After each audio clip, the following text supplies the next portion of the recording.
Ya, selamat berjumpa kembali di channel Arketipum 18.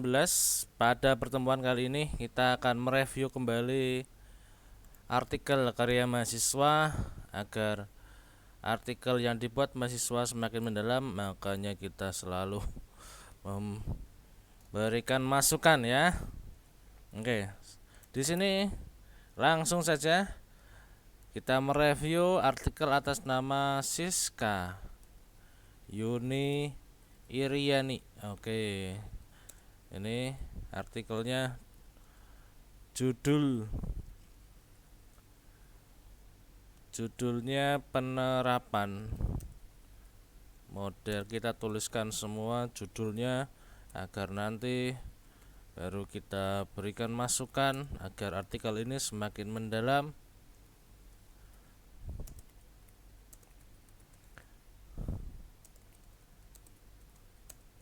Ya, kali ini saya tidak di tempat biasanya, karena biasanya saya ada di Arketipum 18, ada di studio saya. Sekarang kita jalan-jalan. Oke, oke, ini sampai di sini ya. Ya, artikel atas nama Siska Yuni Iriani ini mengenai penerapan model pembelajaran inquiry untuk meningkatkan hasil belajar siswa kelas 5 materi teks iklan di sekolah dasar. Oke. Dari judul yang sudah disampaikan oleh mahasiswa kita lengkapi lagi agar semakin efektif. Langsung saja penerapan model inquiry ya. Mohon penulisan inquiry nanti dicek apakah seperti ini atau tidak. Nah, ini untuk peningkatan hasil belajar materi teks iklan pada siswa kelas 5 sekolah dasar. Seperti inilah masukan dari saya. Silahkan nanti menjadi bahan pertimbangan karena saya membuat lebih efektif lagi ya. Jadi judulnya penerapan model inquiry untuk peningkatan hasil belajar materi ya. Materi teks iklan pada siswa kelas 5 sekolah dasar. Ini masukan dari saya untuk artikel atas nama Siska Yuni Iriani. Ya. Sudah ada beberapa contoh di sini, baik itu artikel yang ada di jurnalnya, kemudian templatenya. Namun seperti yang saya katakan, di sini kita cek dari awal ya. Dari identitas sama dengan teman-teman mahasiswa lainnya, gunakan email dari lembaga atau institusinya karena Anda menjadi mahasiswa, emailnya mahasiswa. Kemudian selanjutnya kita cek di abstrak seperti apa yang ada di abstraknya ini. Sebelum kita mengacu ke abstrak lagi, gunakan saja langsung template jurnal untuk menuliskan artikel. Jadi templatenya jurnal ketika Anda sudah mengunduh di sana, langsung saja di sana digunakan untuk menuliskan artikelnya. Jadi sesuai dengan template yang ada di jurnal ya. Silakan dipindah ke sana. Kemudian kita berikan masukan lagi, lanjut ke abstrak. Pada abstrak di sini sudah ada tujuan, sudah ada metode penelitian, sudah ada. Oke, kita cek lagi hasil ya. Nah, ini seperti yang saya katakan di sini pada abstrak yang harus ada masalah. Ini mungkin di sana 1 kalimat, 2 kalimat, kemudian tujuan tadi sudah ada metode, kemudian hasil ya, harus ada kata-kata hasil penelitian ini seperti apa. Oke, agar posisinya jelas ya. Dari model ini ya, berarti nanti kita cek dulu sebelum kita masuk ke pendahuluan. Pada artikel ini nanti akan menerapkan model inquiry untuk meningkatkan hasil belajar. Seperti yang saya katakan sebelumnya, ketika mengacu ke hasil belajar di sana penerapannya pada aspek afektif, kemudian psikomotorik dan kognitif ya. Sasarannya ada di sana di dalam penelitian ini. Ya, seperti yang saya katakan bahwa di sini harus menggunakan template jurnal agar posisinya sesuai dengan jurnal yang Anda tuju di mana. Nah, itu. Karena template di sana merupakan cara untuk menuliskan sistematika dari artikelnya Anda agar sesuai. Kita lanjut ke pendahuluan ya. Di pendahuluan berarti nanti mahasiswa akan menjelaskan mengenai model inquiry, itu penerapannya bagaimana, kenapa harus menggunakan model, kemudian hasil belajarnya yang dicek apa saja. Oke, kita cek dulu satu persatu. Di paragraf pertama sudah ada penjelasan mengenai pendidikan, paragraf kedua mengenai kualitas pembelajaran, paragraf ketiga mengenai rendahnya hasil belajar ya. Rendahnya hasil belajar ini seperti yang saya katakan tadi, ada di aspek yang mana? Harus jelas posisinya. Ini karena ada afektif, psikomotorik dan kognitif, harus jelas posisinya. Oke. Nanti kita tuliskan, kemudian model pembelajarannya harus inovatif ya. Oke, ya. Kita berikan masukan di sini. Pada bagian pendahuluan, Anda nanti akan menjelaskan mengenai masalah atau problematika dari penelitian Anda, yakni mengenai hasil belajar. Hasil belajar di sini seperti yang saya katakan, yakni ada aspek afektif, kemudian psikomotorik dan kognitif.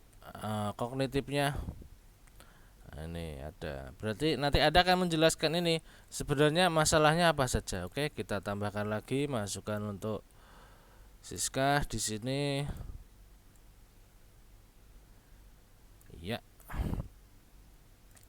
Kemudian Anda akan menjelaskan lagi di sana terkait dengan Anda sudah mencari datanya ya, ada observasi, ada wawancara, ada dokumentasi, ada misalnya Anda ada studi pustaka, kemudian ada angket, ada jelaskan di sana Anda apakah sudah menggali informasi terkait dengan permasalahan tersebut di lapangan. Jika sudah, maka tuliskan di sini.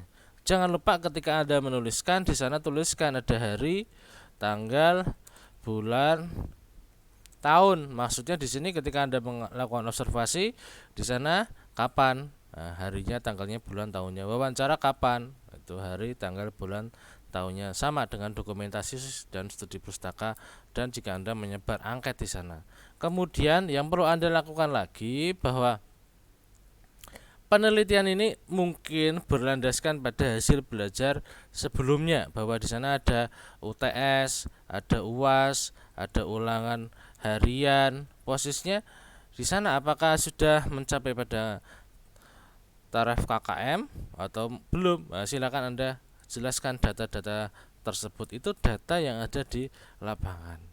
Kemudian Anda juga di sini berdasarkan permasalahan tersebut perlu ditunjang, tunjang dengan teori yang melandasi bahwa pentingnya aspek psikomotorik, afektif, kognitif di sini karena Anda fokusnya di hasil belajar dan hasil penelitian sebelumnya untuk memperkuat artikel ini posisinya di mana. Kenapa harus ada hasil penelitian? Karena di sana salah satunya Anda akan mencari mengenai model inquiry dan hasil belajar itu untuk memperkuat artikelnya Anda bahwa penelitian ini mungkin pernah dilakukan oleh peneliti sebelumnya dan di sana jika ditemukan Anda bisa menjadikan sebagai rujukan. Jangan lupa bahwa materi di sini adalah materi mengenai teks iklan. Oke. Permasalahan di sini ada di mana? Apa masalahnya? Ini apa masalahnya? Ini perlu Anda utarakan.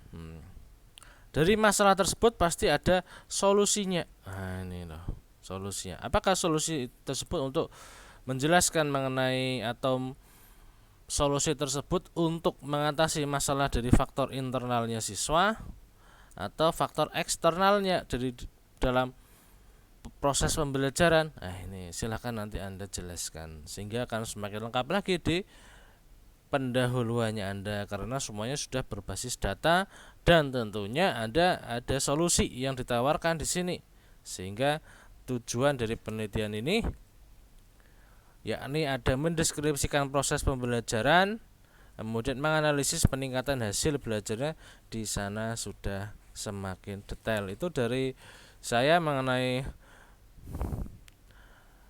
pendahuluan. Kemudian untuk rumusan masalah dan tujuan di sana menyesuaikan dengan template ya. Silahkan disesuaikan apakah penulisannya seperti ini. Silahkan, Anda kan sudah ada templatenya, silahkan dicantumkan.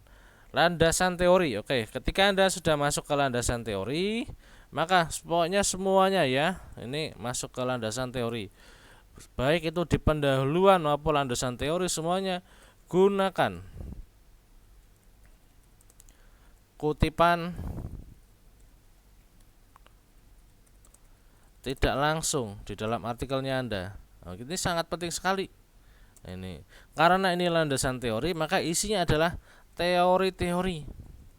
Ini mohon ketika menuliskan teori, maka setiap paragraf yang Anda kutip di sini semuanya dijelaskan runtutannya. Anda mengambil dari teori mana? Nah, ini perlu Anda jelaskan semuanya satu per satu agar nanti posisinya jelas Anda mengambil dari mana. Oke, sudah lengkap pada teori-teori ini ya. Namun belum lengkap. Ada yang sudah ada yang belum di sini terkait dengan teori tersebut. Oke, silakan nanti bisa dilengkapi lagi. Selanjutnya di sini saya ke metode ya. Metode di sana sama. Untuk bagian metode silahkan metode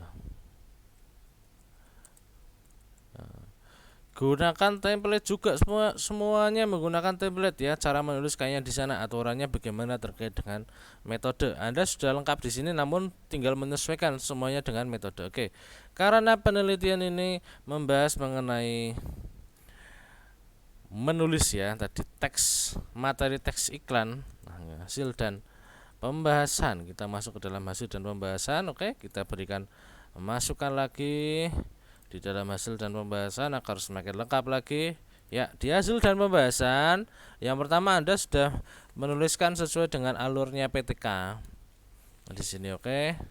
Sudah ada datanya semuanya. Namun di sini Anda perlu menggarisbawahi bahwa penelitian ini adalah penelitian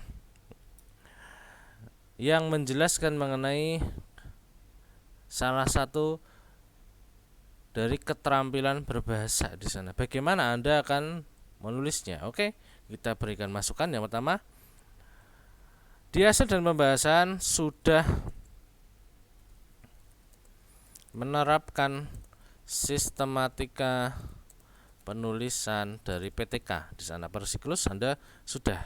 Kemudian yang perlu Anda jelaskan di sini tambahan dari saya, jelaskan faktor bukan faktor ya, aspek-aspek afektif,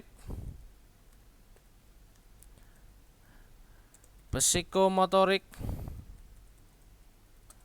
kognitif. Ini datanya bagaimana perkembangan dari siswa. Kemudian untuk Anda menilai dari materi teks iklan ini menggunakan penilaian keterampilan berbahasa yang mana? Maksudnya apakah Anda ke menulis atau berbicara atau menyimak atau membaca? Fokusnya kemana penilaian ini? Mohon dicantumkan di dalam hasil dan pembahasan agar posisinya ketika masuk ke dalam keterampilan ini jelas sasarannya di dalam pembelajaran mengarahnya kemana. Oke, jangan lupa kaitkan dengan teori dan hasil penelitian sebelumnya sehingga Anda benar-benar sesuai dengan hal yang terbaru ya, atau ada kebaruannya di sana terkait dengan penelitian-penelitian yang sudah ada. Itu saran dari saya untuk hasil dan pembahasan. Dan yang terakhir, jika Anda sudah masuk ke dalam penelitian, maka data pekerjaan siswa ini salah satunya ditampilkan ya. Data ini biasanya ada di lembar pekerjaan siswa atau evaluasinya. Nah, ini silahkan ditampilkan datanya. Atau di sana jika Anda sudah melakukan penelitian, tampilkan juga fotonya seperti apa. Nah, foto aktivitasnya siswa. Ini penting sekali di sana ketika Anda praktik dengan ini di kelas. Nah, ini silahkan posisinya seperti apa data tersebut. Oke, jadi akan semakin lengkap lagi di hasil dan pembahasan. Itu saran dari saya. Semoga nanti mahasiswa artikelnya semakin lengkap lagi. Sampai berjumpa di channel Arketipum 18 selanjutnya. Salam budaya.